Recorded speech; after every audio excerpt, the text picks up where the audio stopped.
Méditation du 23 mai. Porter sa croix. La seule chose sur laquelle on peut baser une image positive de soi est le fait que Dieu nous accepte en Christ. Citation d'Anthony Hoekema. Jésus a dit « Si quelqu'un veut venir avec moi, qu'il cesse de penser à lui-même, qu'il porte sa croix et me suive. » Marc 8, le verset 34, dans la version Bible en français courant. À cette époque, porter sa croix était une image familière. Les Romains avaient fait de la crucifixion un spectacle courant dans leur territoire, y compris en Palestine.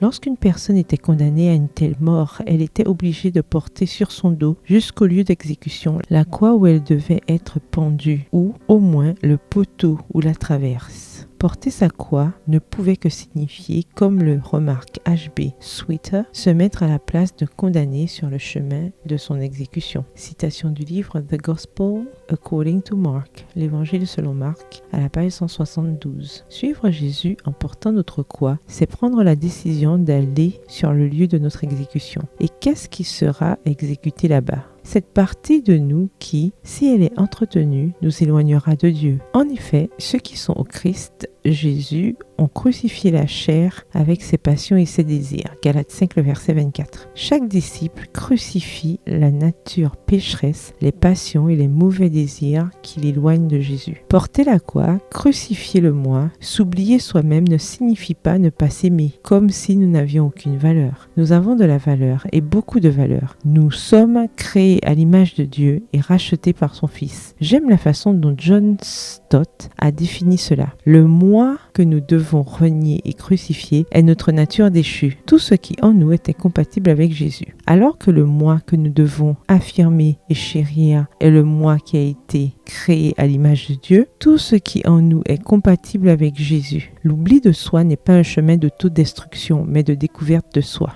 Texte tiré du livre The Cross of Christ, la croix du Christ, à la page 275. Ce que nous devons apprendre à nier et à rejeter, c'est notre orgueil, notre égocentrisme, notre manque de maîtrise de soi et notre fascination pour le péché. Bien sûr, cette décision ne peut être prise et exécutée que lorsque l'Esprit Saint est à l'œuvre en nous. La nature déchue recherche en nous le rôle principal, mais le seul protagoniste qu'il puisse y avoir dans la vie d'un disciple du Christ, c'est le Christ. Le verset du jour se trouve dans Galates 5, le verset 24. Ceux qui sont en Christ Jésus ont crucifié la chair avec ses passions et ses désirs. Bonne journée, que l'Éternel vous bénisse.